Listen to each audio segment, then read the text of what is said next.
mes chers amis. Permettez-moi de remercier tout d'abord Monsieur le pasteur Lacoste, président du conseil presbytéral, de remercier également la paroisse de l'Église protestante française de Beyrouth, ainsi que Monsieur le proviseur du collège protestant de Beyrouth, collège qui nous accueille ce matin, nous permettant de partager nos prières au cours de cet office de dimanche. La chaleur de votre accueil nous permet de nous évader un court instant de notre zone opérationnelle. En plus, c'est une bonne occasion pour faire plus ample connaissance et partager ce qui nous unit.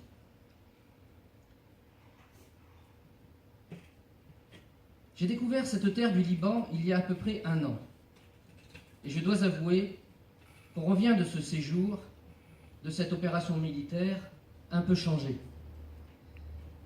On est enrichi d'avoir découvert un pays si proche du nôtre par son histoire et par ses racines que nous partageons, notamment dans le domaine de l'histoire de l'Église.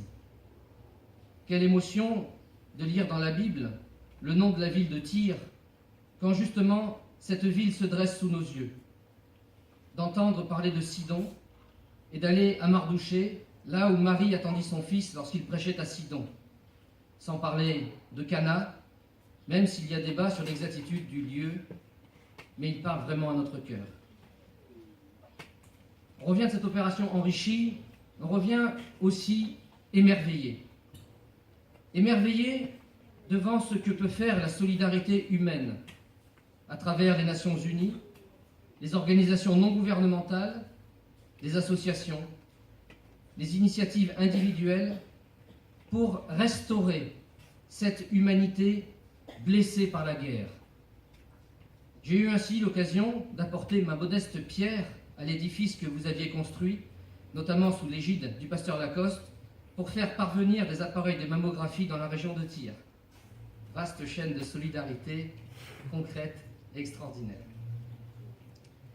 On en revient également de cette opération beaucoup plus optimiste, en voyant combien le bien est plus fort que le mal, notamment à travers l'action inlassable, quotidienne, de tous ces êtres illuminés qui, chrétiens ou non, veulent aider leurs prochains à vivre mieux et à s'épanouir pour grandir avec confiance dans un monde qui est beau et juste. Pour nous, militaires, il est important de voir tout ceci, car nous agissons pour protéger la sécurité qui doit conduire à la paix. Nous ne sommes que d'humbles artisans de paix parmi d'autres. La paix n'est pas que de notre fait. Elle se construit. Elle se fonde sur la justice. Et je pense qu'elle est aussi un don de Dieu. Nous devons l'espérer, l'appeler, la désirer, la construire, la défendre. Vaste programme qui ne dépend pas que de nous. Dans la zone opérationnelle que nous protégeons entre le Litani et la Blue Line, beaucoup de bonne volonté cultivent leur jardin, ou en langage militaire, je dirais plutôt, exploitent cette opportunité de sécurité pour permettre au Liban de demain d'émerger.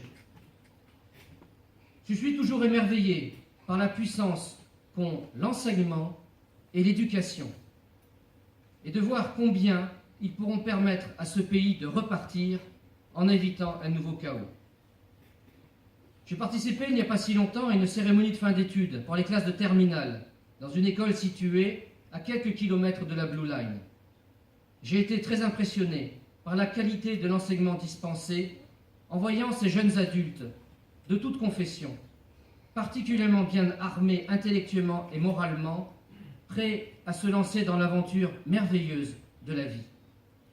En d'autres lieux et en d'autres temps, ils n'auraient eu comme horizon que la guerre.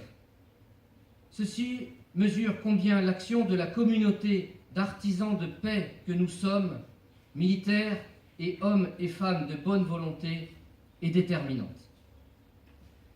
Nous avons beaucoup à apprendre du Liban, pays merveilleux qui sait plier sans rompre et défendre un modèle pluraliste de société, même si c'est complexe et fragile. Au-delà des institutions, nous, chrétiens, savons que c'est dans le cœur des hommes que se situe la clé du succès, notamment à travers le désir de respecter le modèle de société et de respecter ses frères, même s'ils sont différents dans la foi et dans la culture.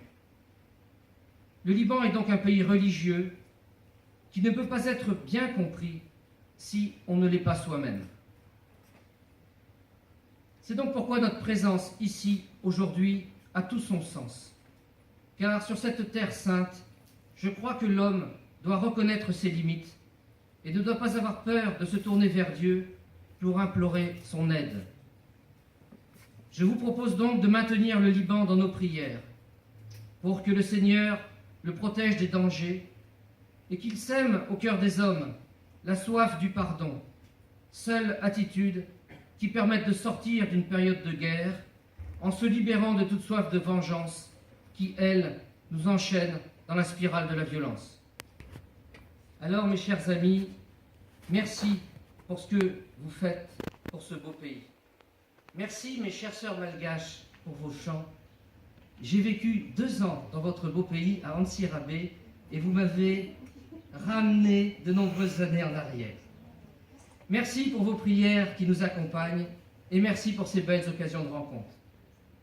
Soyez assurés que les militaires de la FINUL se sentent affermis par vos prières et vos actions qui donnent un sens à notre engagement.